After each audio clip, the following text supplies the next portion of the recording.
അടുത്തുള്ള കള്ളത്തരങ്ങൾ ചെയ്യാനുള്ള ഒരു കാലിബർ ഉണ്ടെന്ന് എനിക്ക് തോന്നിയിട്ടുണ്ട്. പറഞ്ഞ മുഖത്ത് അത് വരും എക്സ്പ്രഷൻ. പണ്ട് എന്തെങ്കിലും തെറ്റോ കുറ്റൊക്കെ ചെയ്തിട്ട് അച്ഛൻ എന്നെ അടിക്കാനായിട്ട് നമ്മൾ തന്നെ വടി ഓടിക്കണം. ഇനി തെറ്റിയിട്ടിനി അച്ഛൻ വീണ്ടും ഓടിക്കാൻ പറയുമെന്ന് മേടിച്ചിട്ട് ഓപ്ഷനായിട്ട് 4-5 വടി ഓടിച്ചിട്ട് അച്ഛന് കൊടുക്കുമ്പോൾ അച്ഛൻ ചിരിക്കും. ആ അവസ്ഥയിൽ അവർക്ക് നമ്മളൊരു സിമ്പതി തോന്നും.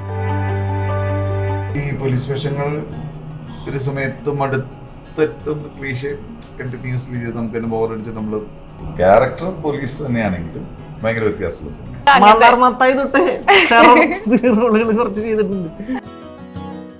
നമുക്കൊരു നൊസ്റ്റാൾജിയാണ് എപ്പോഴും നമ്മൾ പഠിക്കുന്ന സമയത്ത് എപ്പോഴെങ്കിലും ഒക്കെ ട്രൈ ചെയ്തിട്ടുണ്ടാവില്ലേ? ട്രൈ ചെയ്തിട്ടേ ഇല്ല. ഇല്ല, അതിനൊരു ധൈര്യം വന്നു പഠിക്കാൻ പോയാലല്ലേ അതിന്റെ ആവശ്യം. ഏതാടി പടം? ഞാൻ പറഞ്ഞു തുണ്ട്.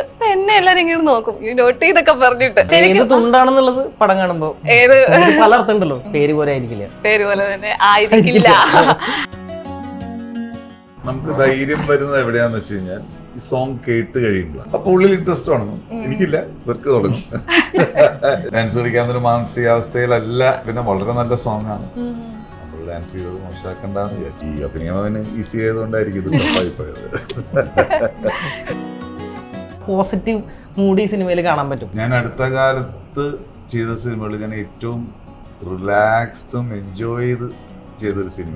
ഒരു നല്ലൊരു ടീം ഉണ്ടാകുമ്പോൾ ഉണ്ടാകുന്നൊരു പോസിറ്റീവ് എനർജി ഉണ്ടല്ലോ എല്ലാവർക്കും. Hi hello, welcome to Django space. ഞാൻ സ്നേഹ. തുണ്ടിന്റെ വിശേഷങ്ങളുമായി ഇന്ന് എന്നോടൊപ്പം ഉള്ളത് ബിജു ചേട്ടൻ, ഗോകുലൻ ചേട്ടൻ, വിനീതേട്ടൻ ആൻഡ് സജിൻ ചേട്ടൻ. സ്വാഗതം. ബിജു ചേട്ടാ, ഓർമ്മയുണ്ടോ ഈ മുഖം? ഓർമ്മയുണ്ട്. വളരെ സന്തോഷത്തോടുകൂടിയാണ് ഞാൻ ഇരിക്കുന്നത്. കാരണം ഞാനും ഈ സിനിമയുടെ ചെറിയ ഭാഗമാണ്. വളരെ സന്തോഷം. അപ്പൊ ചേട്ടാ, ഞാനിങ്ങനെ സിനിമയിൽ അഭിനയിച്ചു എന്ന് പറയുമ്പോഴത്തേക്കിന് എല്ലാവരും ചോദിക്കും ഏതാടി പടം? ഞാൻ പറഞ്ഞു തുണ്ട്.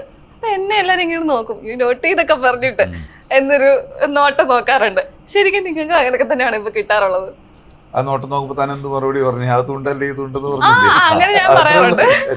അപ്പൊ അങ്ങനെ ചോദ്യങ്ങളൊക്കെ വരാറുണ്ടല്ലേ? അപ്പൊ ഞാൻ പറയാം എല്ലാ തുണ്ടും ഒരുപോലെ അല്ലല്ലോ. അപ്പൊ നമ്മുടെ ഈ തുണ്ട് വ്യത്യസ്തമാണെന്ന് പറയും.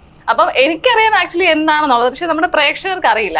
അപ്പൊ ശരിക്കും നമ്മൾ ഈ ഒരു തുണ്ട് എന്ന ഒരു പേര് കൊണ്ട് എന്താണ് ഉദ്ദേശിക്കുന്നത് നമ്മുടെ പടത്തിന്? തുണ്ടത്തെ പേര് ഈ സിനിമയ്ക്ക് വളരെ റിലവൻ്റ് ആയിട്ടുള്ള ഒരു പേരാണ്. കാരണം ഇതിപ്പോൾ നിങ്ങളിപ്പോൾ ഈ പോസ്റ്റേഴ്സും ഇതിൻ്റെ ട്രെയിലറൊക്കെ കണ്ടു കഴിഞ്ഞാലും ഒരു പോലീസ് സ്റ്റോറി ആയിട്ട് ഇതിനെ കാണേണ്ട കാര്യം. ഇതൊരു പോലീസ് ക്യാരക്ടേഴ്സ്, ജോലി പോലീസായിട്ടുള്ള അവരുടെ പേഴ്സണൽ കാര്യങ്ങളും അവരുടെ വേറെ ഒരുപാട് ഇഷ്യൂസും ഒക്കെ ഡീൽ ചെയ്തു പോകുന്നത്, അതിൻ്റെ ഭാഗമായിട്ടുണ്ടാകുന്ന തുണ്ട് ഡിപ്പെൻഡ് ചെയ്യേണ്ടി വന്ന ഒരു ഇഷ്യൂ ഉണ്ടാവുകയും അതിനെ നർമ്മത്തിൽ പറഞ്ഞു പോകുന്നതാണ് ഈ സിനിമയുടെ കണ്ടന്റ് ആക്ച്വലി. അപ്പോൾ തുണ്ടിതിൽ വളരെ അത്യന്താപേക്ഷിതമായിട്ടുള്ള ഒരു വാക്കാണ്, അതുകൊണ്ടാണ് അത് പേരായത്. തുണ്ടാണെന്നുള്ളത് പടം കാണുമ്പോ പല അർത്ഥം ഉണ്ടല്ലോ. അല്ല, അതാണ് നമ്മൾ പറഞ്ഞത്, പല അർത്ഥമുണ്ട്. അപ്പൊ നമുക്ക് സിനിമ കണ്ടാലേ നമുക്കത് മനസ്സിലാവത്തുള്ളൂ. ഇപ്പൊ ഈ ഒരു പേര് വരുമ്പോ തന്നെ ആദ്യമേ നമ്മള് സ്റ്റോറി വരുമ്പോ തന്നെ ചേട്ടൻ ചോദിച്ചിട്ടുണ്ടായിരുന്നോ എന്താ ഇങ്ങനെ ഒരു പേര്, അല്ലെങ്കിൽ അങ്ങനെയൊക്കെ ചോദിച്ചിട്ടുണ്ടായിരുന്നോ? അല്ല, പേര് പറഞ്ഞിട്ട് ആദ്യം കഥ പറയാണ് ചെയ്തത്.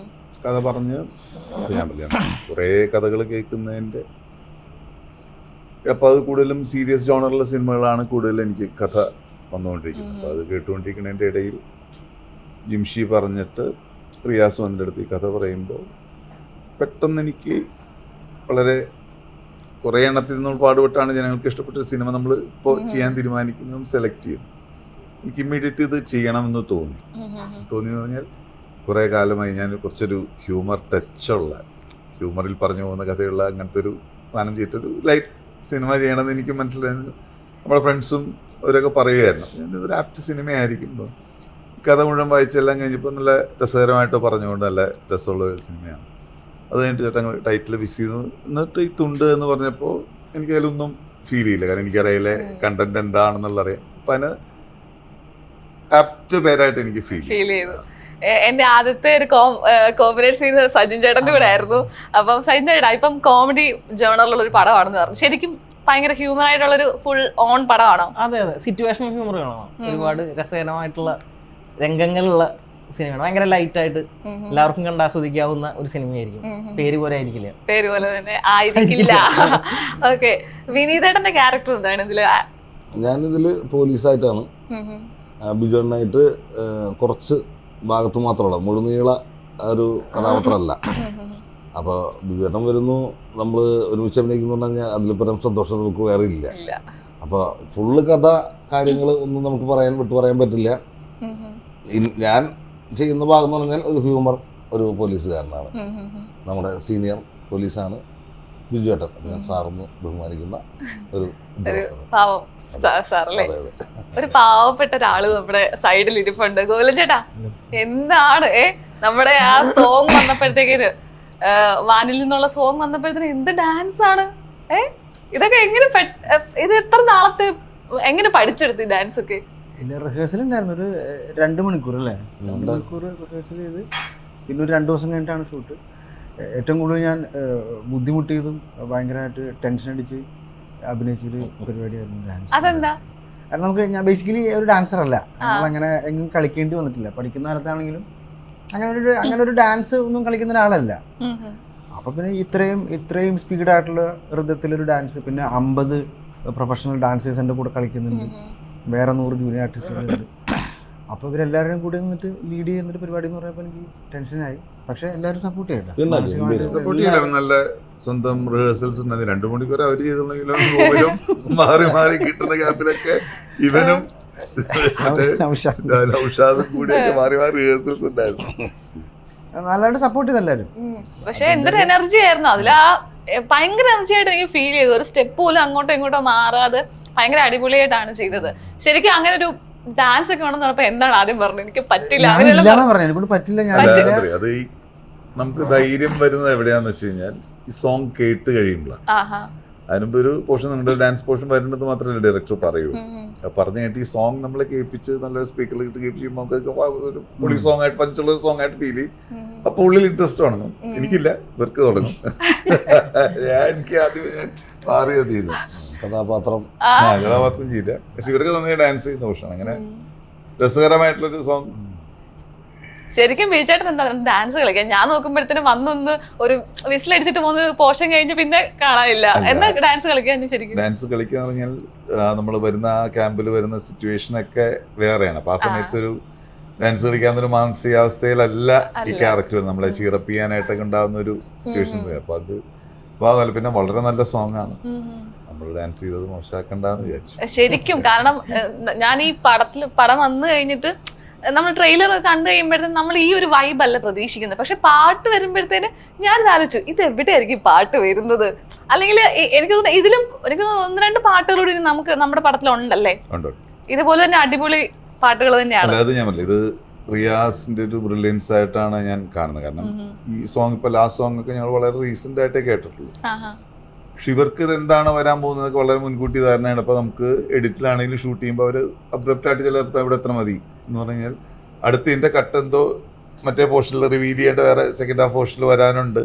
അപ്പൊ നമുക്കൊരു അൺഫിനിഷ്ഡ് ആയിട്ട് ഏത് സമയത്തും തോന്നിയിട്ടുള്ളൂ. പക്ഷെ ഇതെല്ലാം ഓരോ ഏരിയയിൽ കണക്ട് ചെയ്ത് വരുന്നുണ്ട്. ഈ സോങ് ഒക്കെ അങ്ങനെയാണ്. അപ്പോൾ എഡിറ്റ് കണ്ടിട്ട് അവർക്ക് ഏറ്റവും അതാണ് ഞാൻ പറഞ്ഞ ഒരു റിയാസിൻ്റെ ഈ ഫിലിമിനുള്ള ഒരു ഗുണം എന്ന് പറഞ്ഞാൽ വളരെ തറവായിട്ട് പ്രിപ്പയർ ചെയ്യാനുള്ള സമയവും കിട്ടി. അതവിടെ വന്നായിട്ട് യൂട്ടിലൈസ് ചെയ്തു. അപ്പോൾ നമുക്ക് ലാസ്റ്റ് നമുക്ക് എക്സിക്യൂഷൻ മാത്രമേ ഉള്ളൂ ഷൂട്ടിന് വന്നു കഴിഞ്ഞാൽ.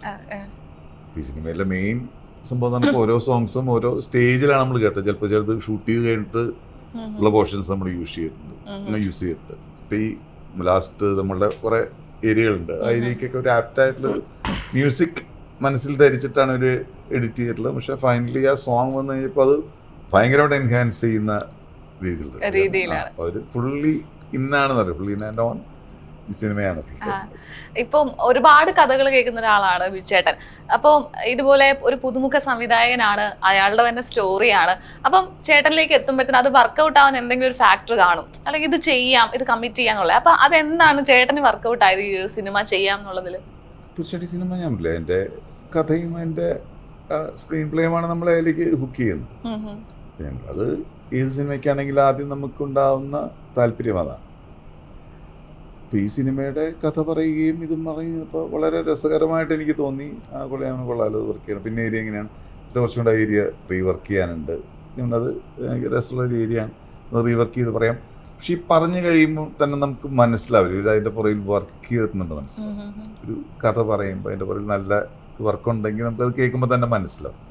അപ്പൊ നമ്മൾ പകുതി അതിൽ Okay. മനസ്സ് നമുക്ക് ഉറപ്പിച്ചിട്ടുണ്ടാവും. പിന്നെ ഞാൻ ഈ പറഞ്ഞ മാതിരി പല ഓഫ് ബീറ്റ് സിനിമകളും ഒക്കെ ചെയ്താലും നമുക്ക് ഏറ്റവും സന്തോഷം തിയേറ്ററിൽ വർക്കൗട്ട് ആവുന്ന സിനിമകളാണ്. പ്രേക്ഷകർ കാണുന്ന സിനിമയാണ് നമുക്ക് അംഗീകാരം കിട്ടുന്നതും സന്തോഷമുള്ള സിനിമ. അപ്പൊ ഇപ്പൊ ഒരു കഥ കേൾക്കുമ്പോൾ നമ്മൾ മനസ്സിലാദ്യം ഇത് തിയേറ്ററിൽ വർക്കൗട്ട് ആവുമോ, പ്രേക്ഷകർക്ക് ഇഷ്ടപ്പെടുമോ എന്നുള്ളതാണ് നമ്മൾ ഫസ്റ്റ് പ്രയോറിറ്റി നോക്കുന്ന ഒരു സാധനം. അപ്പൊ ആ രീതിയിൽ ഈ കഥ കേട്ടപ്പോൾ തന്നെ എനിക്ക് ഓക്കെ ഇത് ആൾക്കാർക്ക് ഇഷ്ടപ്പെടുന്ന ഒരു സിനിമയായിരിക്കാം, വൈകാതെ ഇത് ചെയ്യണം എന്ന് തീരുമാനമെടുത്തത് അതിന്റെ ആ സ്ട്രെങ്ത് കൊണ്ട് തന്നെയാണ്. ഒരുപാട് എനിക്ക് തോന്നുന്നു പുതിയ കുറെ ആൾക്കാർ ഈ പടത്തിലുണ്ട്. അതേപോലെ ഒരുപാട് വലിയ ക്രൂ ആണ് ഞാൻ വന്നപ്പോഴാണെങ്കിലും കാണുന്നുണ്ട്. അപ്പൊ നിങ്ങൾക്ക് എങ്ങനെ ഉണ്ടായിരുന്നു ഇതിന്റെ ഒരു എക്സ്പീരിയൻസ്? ആ സെറ്റ് ആണെങ്കിലും ലൊക്കേഷൻ ആണെങ്കിലും അവിടുത്തെ ഭയങ്കര ഫണ്ണായിരുന്നു. ഭയങ്കര ഫണ്ണായിരുന്നു. സെറ്റ് എന്ന് പറയുമ്പോൾ ഞാൻ വിനീതേട്ടൻ ഒക്കെ ജസ്റ്റ് വന്നിട്ടുണ്ടായിരുന്നു, ഒരു ദിവസം എന്തോ വന്നിട്ടുണ്ടായിരുന്നു. ഗോകുലം ബിജുവേട്ടൻ എല്ലാവരും ഭയങ്കര ഫണ്ണായിരുന്നു സെറ്റ്. ഇപ്പോഴും തമാശ പറയുകയും ശരി ഭയങ്കര എൻജോയ് ചെയ്തിട്ടുള്ള ആ ഒരു മൂഡ് തന്നെയാണ് ശരിക്കും സിനിമയിൽ, ആ പോസിറ്റീവ് മൂഡ് ഈ സിനിമയിൽ കാണാൻ പറ്റും. ഇപ്പൊ ഈ പണ്ട് ആ പാട്ട് പോലെ തന്നെ വളരെ പോസിറ്റീവായിട്ടുള്ള ഒരു സിനിമയായിരിക്കും. ആ ഒരു ഫണ്ണ് സെറ്റിലുണ്ടായിരുന്നു. ഞാനിപ്പോ ഈ സിനിമയുടെ പ്രൊമോഷൻ ഇരിക്കുന്നതുകൊണ്ട് പറയുന്നതല്ല, ഞാൻ അടുത്ത കാലത്ത് ചെയ്ത സിനിമകളിൽ ഞാൻ ഏറ്റവും റിലാക്സ്ഡും എൻജോയ് ചെയ്തൊരു സിനിമയാണ്. കാരണം മറ്റു മേഖലകളിലൊന്നും നമുക്ക് ബ്രെയിൻ വർക്ക് ചെയ്യേണ്ട ആവശ്യമില്ല. കാരണം ആ ഏരിയയിൽ അവർ വളരെ തറവ് ആൻഡ് സ്റ്റഡീഡ് ആയിരുന്നു, നല്ല രീതിയിൽ എക്സിക്യൂട്ട് ചെയ്യാൻ പറ്റി. അപ്പം ആ രീതിയിൽ പിന്നെ ഞങ്ങൾ ഇങ്ങനത്തെ രസകരമായ സിറ്റുവേഷൻ ഈ സിനിമ ആയതുകൊണ്ട് നമ്മളെല്ലാവരും സന്തോഷിച്ചും ഹാപ്പി ആയിട്ടാണ്. പിന്നെ ഒരു നല്ലൊരു ടീം ഉണ്ടാകുമ്പോൾ ഉണ്ടാകുന്ന ഒരു പോസിറ്റീവ് എനർജി ഉണ്ടല്ലോ എല്ലാവരും. എനിക്ക് തോന്നുന്നു ബിജുചേട്ടൻ നേരത്തെ ഇതുവരെയായിട്ടും ആഷിഖ് ഉസ്മാൻ ആ ഒരു പ്രൊഡക്ഷന്റെ ഒന്നിച്ച് ചെയ്തിട്ടില്ല. ഇപ്പൊ ഇത് ആദ്യമായിട്ടാണ് ചെയ്യുന്നത്. അപ്പൊ ഒരു പുതിയ ടീം, പുതിയ ഡയറക്ടർ, എല്ലാം പുതിയ ആൾക്കാരാണ്. ശരിക്കും ആ ടീം എങ്ങനെ ഉണ്ടായിരുന്നു?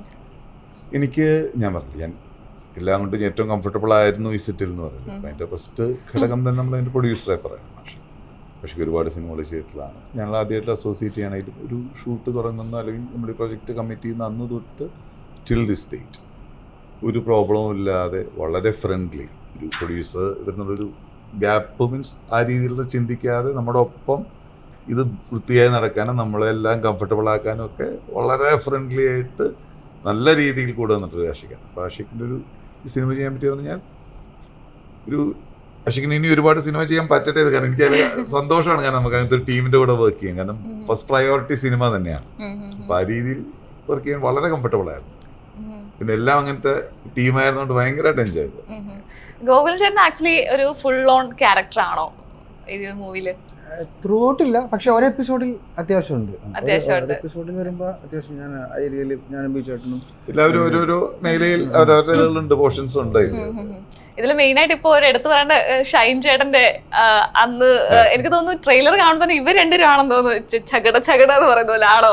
അത് ഞാൻ നമ്മൾ വർക്ക് ചെയ്യുന്ന പോലീസ് ഇതാണെങ്കിലും അവിടെ ഈ ഹൈയാർക്കിയും അതൊക്കെ ഉണ്ടാവുമല്ലോ. അപ്പൊ ആ രീതിയിലുള്ള ചെറിയ ക്ലാഷുകളും കാര്യമുണ്ട്. പക്ഷെ നമ്മൾ ഫിലിം പോകുന്നത് വേറെ, എഫക്റ്റഡ് ആവുന്നത് വേറെ മേഖലകളിലും സംഭവമാണ്. ഓക്കെ, ഇപ്പൊ ട്രെയിലർ തന്നെ നമ്മൾ കാണുമ്പോഴത്തേന് ഫുൾ തുണ്ടിന്റെ പരിപാടികളാണ്.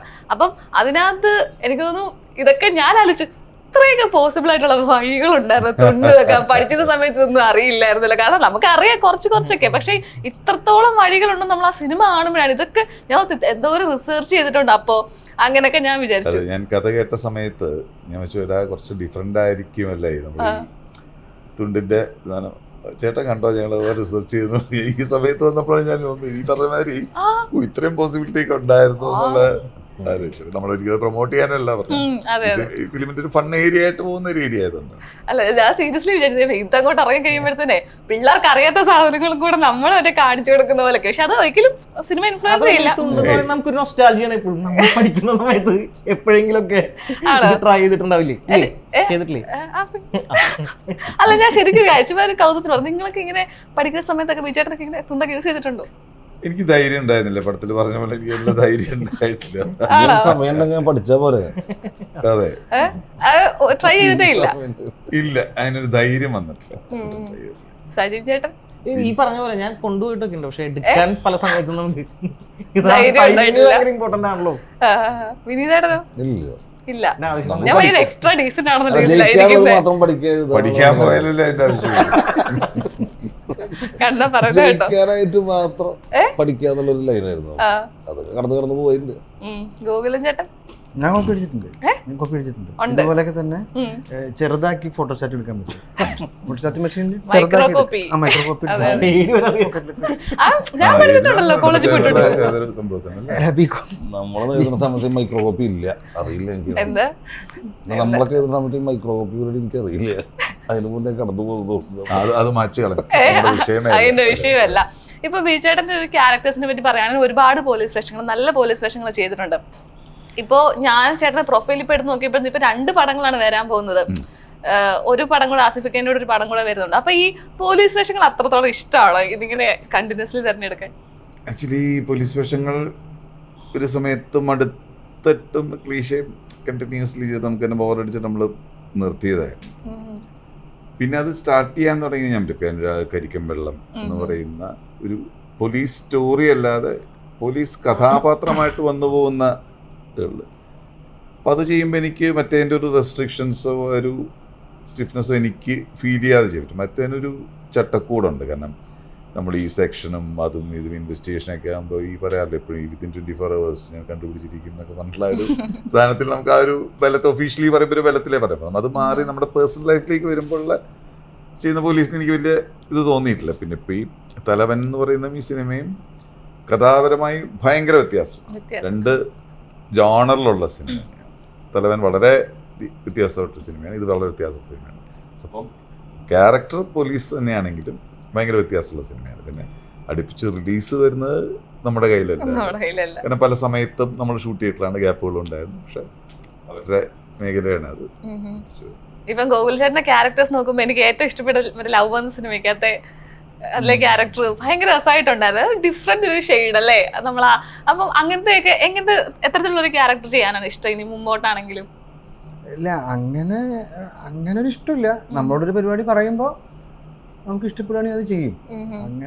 അങ്ങനെ ഒരു ഇതേ ഉള്ളൂ. അല്ലാതെ ഇന്ന പോലത്തെ ഒരു പരിപാടി ചെയ്യണം എന്ന് അങ്ങനെ ഒരു പർട്ടിക്കുലർ ക്യാരക്ടറൊന്നും ആഗ്രഹമില്ല. എല്ലാ സിനിമയും ചെയ്യണം എന്നൊക്കെയാണ് ആഗ്രഹം, എല്ലാ ക്യാരക്ടേഴ്സും ചെയ്യണം എന്നൊക്കെയാണ് ആഗ്രഹം. പക്ഷെ എനിക്കൊന്ന് ഏറ്റവും ചലഞ്ചിങ് ആയിട്ട് വന്നത് ഇപ്പൊ ഈ റോളായിരുന്നു നമ്മുടെ തുണ്ടിലെ. അല്ല, ഇതിൽ ഈ ഡാൻസ് ആയിരുന്നു. ഡാൻസ് അത് ഭയങ്കര ഡാൻസ് ചലഞ്ചിങ് അല്ല. ഡാൻസ് ഒക്കെ നമുക്ക് അറിയാത്തതിൻ്റെ ഒരു ടെൻഷൻ ഉണ്ടാവും. പക്ഷെ ഗൂഗിളിനെ ഹാൻഡിൽ ചെയ്ത് പോകുന്ന ഒരു ക്യാരക്ടറിന് വളരെ ഒരു ഇന്റൻസിറ്റി ഉണ്ട് ഈ സിനിമയിൽ. അതിന് സ്പേസ് ഉണ്ട്, കഥയുമായിട്ട് അങ്ങനെ കണക്റ്റഡുമാണ്. ആ രീതിയിൽ വളരെ ഇമ്പോർട്ടൻറ്റ് ക്യാരക്ടർ തന്നെയാണ് അത്. ഈ അഭിനയം അവന് ഈസി ആയതുകൊണ്ടായിരിക്കും ഇത് ടഫായി പോയത്. ഇപ്പൊ എനിക്ക് ഗോപിച്ചേട്ടൻ ഒരു കംബാക്കും കൂടെ ആണെന്ന് പറയാം. കാരണം പാട്ടുകളെല്ലാം ഗോപിച്ചേട്ടന്, വിനായക് ഒക്കെ അപ്പോ അടിപൊളിയായിട്ടുള്ള പാട്ടുകൾ തന്നെ. എനിക്കൊന്ന് ഈ വൈബായിട്ടുള്ള അല്ലേ പാട്ടുകൾ. പക്ഷെ ഇതൊക്കെ ഞാൻ മുമ്പേ പറഞ്ഞത് ഇതൊക്കെ എവിടെയാണ് പ്ലേസ് ചെയ്തേക്കുന്നത് ഒരു പടം വരുമ്പോഴാണ് മനസ്സിലാവുന്നത്. കാരണം പടത്തിന്റെ ഒരു ജോണർ പക്ഷെ ഇത്രയും എന്താ പറയുക ഭയങ്കര ഹിറ്റായിട്ടുള്ള പാട്ടുകളാണ്. പക്ഷെ ഇത് എവിടെ പ്ലേസ് ചെയ്യുന്ന എനിക്ക് ഡൗട്ട്. കാരണം പോലീസ് പടം, പക്ഷെ പാട്ടെല്ലാം വേറെ ഇങ്ങനെ മാസ് പാട്ടുകൾ. ഇതൊരു പോലീസ് പടമല്ല ആക്ച്വലി. ഇതൊരു നിങ്ങളൊരു ചിരിയോടെ കണ്ടുപോകുന്ന ഒരു രസകരമായ ഒരു സിനിമയാണ്. അപ്പൊ അതിന്റെ ഇതൊരു പ്രത്യേക പാറ്റേണിലാണ് അവർ ചെയ്യുന്നത്. അതിൽ അവര് അങ്ങനെയാണ് കൺസീവ് ചെയ്തിട്ടുള്ളത്. അതിനങ്ങനത്തെ രീതിയിലുള്ള ആറാറും ആ രീതിയിലുള്ള ഷോർട്സും ഒക്കെ ആയിട്ടാണ് ഇതിനെ ട്രീറ്റ് ചെയ്തിട്ടുള്ള രീതി വേറെയാണ്. ഒരു റിയലിസ്റ്റിക് സിനിമയായിട്ട് അങ്ങനത്തെ ഒരു ബാക്ക്ഡ്രോപ്പിൽ പറഞ്ഞല്ല, ഒരു പടി എൻ്റെ ആയിട്ടുള്ള രീതിയിൽ വേണ്ട ആൾക്കാർ എൻജോയ് ചെയ്യേണ്ട ഒരു കാരിക്കേച്ചർ ടച്ചൊക്കെ എവിടെയൊക്കെ ഉണ്ടോ എന്ന് പറയാവുന്ന രീതിയിൽ തോന്നുന്ന സിനിമയാണ്. ഇപ്പം ബീച്ചേട്ടന്റെ ക്യാരക്ടേഴ്സ് നോക്കുവാണെങ്കിൽ എനിക്ക് തോന്നിയിട്ടുണ്ട്, അതായത് ഈ ഓമനത്തുള്ള കളത്തരങ്ങൾ ചെയ്യാനുള്ള ഒരു കാലിബർ ഉണ്ടെന്ന് എനിക്ക് തോന്നിയിട്ടുണ്ട്. പറഞ്ഞാൽ മുഖത്ത് അത് വരും എക്സ്പ്രഷൻ. ബെസ്റ്റ് എക്സാമ്പിൾ ആണ് വെള്ളിമൂങ്ങ. അതിൻ്റെ അകത്ത് പറയുന്നത് അതെല്ലാം ഒരു തുടക്കം മുതൽ ഒടുക്കം വരെ എല്ലാം അടിപൊളിയാണ്. അപ്പം ബീച്ചേട്ടൻ അങ്ങനെ തോന്നിയിട്ടുണ്ട് എനിക്ക് ഇത് ഭയങ്കരമായിട്ട് ചെയ്യാൻ പറ്റും എന്നൊക്കെയുള്ളത്? അത് ഞാൻ ചെറുപ്പത്തിൽ തുടങ്ങിയതാ. എന്ത് അത് പണ്ട് എന്തെങ്കിലും തെറ്റോ കുറ്റമൊക്കെ ചെയ്തിട്ട് അച്ഛൻ എന്നെ അടിക്കാനായിട്ട് നമ്മൾ തന്നെ വടി പിടിക്കണം. ഒരു വടി പിടിച്ചിട്ട് പാടാന്ന് പറയും. അപ്പോൾ നമ്മൾ വടി പിടിക്കാൻ പോകുമ്പോൾ ഇനി തെറ്റിയിട്ട് ഇനി അച്ഛൻ വീണ്ടും ഓടിക്കാൻ പറയുമെന്ന് മേടിച്ചിട്ട് ഓപ്ഷനായിട്ട് 4-5 വടി പിടിച്ചിട്ട് അച്ഛന് കൊണ്ടു കൊടുക്കുമ്പോൾ അച്ഛൻ ചിരിക്കും. ആ ഇന്നസെൻസിൽ ചിരിക്കും. അത് തന്നെ. അപ്പൊ ഞാൻ ബേസിക്കലി ഒരു ഇന്നസെന്റ് ആണെന്നാണ് ചേട്ടൻ പറഞ്ഞു. ആണോ? അപ്പൊ അടിയൊന്നും കിട്ടാറേയില്ലായിരുന്നു ആ സമയത്ത്. അവസ്ഥയിൽ അവർക്ക് ഒരു സിമ്പതി തോന്നും. അപ്പൊ സ്വന്തം ജീവിതത്തിൽ അങ്ങനെ തന്നെയാണ്. ബേസിക്കലി അങ്ങനെ തന്നെയാണ്. നമ്മളോട് കൂടെ ഇരിക്കുമ്പോഴും വർത്തമാനം പറയുമ്പോഴൊക്കെ നിഷ്കളങ്കമായിട്ട് കാര്യങ്ങളൊക്കെ ഈ പറഞ്ഞ മാറ്ററൊക്കെ പറഞ്ഞാൽ കഥയുമായിട്ട് ബന്ധപ്പെട്ട് കിടക്കുന്നതാണ്. അത് കഥാപാത്രം സഞ്ചരിക്കുന്ന വഴിയിൽ നമ്മൾ ചെയ്തു പോകുന്നതല്ല, നമ്മളായിട്ട് ഫിലിമിൽ എനിക്ക് തോന്നുന്നത് അങ്ങനത്തെ മൂവീസിലൊക്കെ നമുക്ക് ഭയങ്കരമായിട്ട് എക്സാഗറേറ്റ് ചെയ്തിട്ടോ അല്ലെങ്കിൽ ഭയങ്കരമായിട്ട് ഇത് നമ്മുടെ എന്താ പറയും ടെററും ചെയ്തിട്ടുണ്ട് പിന്നെ അതൊക്കെ ഓൾറെഡി ഉണ്ട് എങ്കിൽ പോലും നമ്മൾ പെട്ടെന്ന് നമ്മുടെ മനസ്സിലേക്കൊക്കെ വരുന്നത് മത്തായി തൊട്ട് റോളുകൾ കുറച്ച് ചെയ്തിട്ടുണ്ട്. ഇനിയും ഏതൊക്കെ പടങ്ങളാണ് ബിജുചേട്ടന് വരാനുള്ളത്? എൻ്റെ വരാനുള്ളത് ഇനിയിപ്പോൾ നടന്ന സംഭവം എന്നുള്ള സിനിമയുണ്ട്, പിന്നെ ഈ തലവൻ എന്നുള്ള സ്റ്റോറി ഞാൻ മൂവിയുണ്ട്, പിന്നെ വിഷ്ണു ഡയറക്റ്റ് ചെയ്യുന്ന മേപ്പടിയാണെങ്കിൽ വിഷ്ണു ചെയ്യുന്നു, കഥ ചെയ്ത് വരികയാണ് ഞാൻ മേത്തിൽ ദേവി കേട്ടിരുന്നു, പ്രിയൻ സാറ് ഡയറക്റ്റ് ചെയ്യണ MTയുടെ ഒരു ഇത് ചെയ്തിരുന്നു. വിജയൻ എപ്പോഴും ഇതിന്റെ ഒരു ഗ്യാപ്പ് ഇട്ടാണ് പടങ്ങൾ ചെയ്യുന്നത്. അതെന്താ അങ്ങനെ ഒരു ബ്രേക്ക് ഇടുന്നതാണോ അങ്ങനെ വേണമെന്ന് വെച്ചിട്ട്? എൻ്റെ ഒരു പേസ് അതാണ്, എനിക്ക് അങ്ങനെ പറ്റുള്ളൂ. എനിക്ക് ഒരു സമയം 2 സിനിമ എന്നൊക്കെ പറഞ്ഞാൽ എനിക്ക് ഭയങ്കര ടെൻഷനാണ്. നമുക്ക് ഒരു സമയം ഒരു ജോബിലെ സിൻസിയർ ആവാൻ പറ്റുള്ളൂ. പറഞ്ഞാൽ പിന്നെ എല്ലാം ഇഷ്ടമാണെന്ന് പറയും ജീവിതത്തില്. അപ്പൊ ഇങ്ങനെ ബ്രേക്ക് ഒക്കെ എടുക്കുന്ന സമയത്ത് എന്തായിരിക്കും ചെയ്യുക? നോർമലി പീസ്ഫുൾ ആയിട്ട് വീട്ടിലിരിക്കാനാണ്? കുറച്ച് ദിവസം വീട്ടിലിരിക്കും, കുറച്ച് ദിവസം എവിടെയെങ്കിലും പോകും, യാത്ര പോകും, ഇഷ്ടമുള്ള കാര്യങ്ങൾ എന്തെങ്കിലുമൊക്കെ ചെയ്തുകൊണ്ടിരിക്കും. സ്പെസിഫിക് ആയിട്ട് പറയാനുണ്ടാവില്ല, ആ സമയം എങ്ങനെയെങ്കിലൊക്കെ നമ്മൾ എൻജോയ് ചെയ്ത് പോകും. അപ്പൊ എന്തായാലും February 9th നമ്മുടെ പടം റിലീസാണ്. അപ്പം ഭയങ്കര എല്ലാവരുടെ ഇരിപ്പ് കാണുന്നതിന് എനിക്കറിയാം ഭയങ്കര കോൺഫിഡൻ്റ് ആണ്, നമ്മുടെ പ്രേക്ഷകർ ഇരുകൈ നീട്ടി സ്വീകരിക്കുമെന്ന് അറിയാം. അപ്പൊ എന്തായാലും എനിക്കും അല്ല നമുക്ക് എല്ലാവർക്കും ഞാൻ പറഞ്ഞില്ലേ എപ്പോഴും നമുക്കിപ്പോൾ ഞാനൊക്കെ ഒരുപാട് പ്രൊമോഷൻസിന് വന്നിരിക്കുന്നതാണ്, നമ്മൾ പറയുന്നതാണ്. അപ്പോൾ നമുക്ക് ഈ ക്ലീഷേ ഡയലോഗ്സ് പറയാൻ മടിയുണ്ടാവുകൊണ്ട് ഞാൻ റിപ്പീറ്റഡ്ലി പറയുന്ന കാര്യം, നമ്മൾ കേൾക്കുന്ന കുറേ കഥകളിൽ നിന്ന് പ്രേക്ഷകർക്ക് ഇഷ്ടപ്പെടാൻ ചാൻസ് ഉള്ളതാണ് നമ്മൾ തിരഞ്ഞെടുക്കുന്നത്, ധരിച്ചത്. അത് എനിക്ക് കോൺഫിഡൻസ് ഉള്ള സബ്ജക്റ്റാണ് ഇത്. അപ്പോൾ അതിനോട് മാക്സിമം നീതി പ്രവർത്തിച്ച് ഞങ്ങൾ എൻ്റെ ടീം ശ്രമിച്ചിട്ടുണ്ട്. ഞങ്ങളുടെ എഫേർട്ട് സിൻസിയറാണ്, പ്രേക്ഷകർക്ക് ഇഷ്ടപ്പെടുന്നത് തന്നെയാണ് വിശ്വാസം. അതെ, എന്തായാലും പ്രേക്ഷകർക്ക് ഇഷ്ടപ്പെടുന്നതാണ് എൻ്റെ വിശ്വാസം. അപ്പോൾ എന്തായാലും ഓൾ ദ ബെസ്റ്റ്, പടം അടിപൊളിയാവട്ടെ. Thank you so much.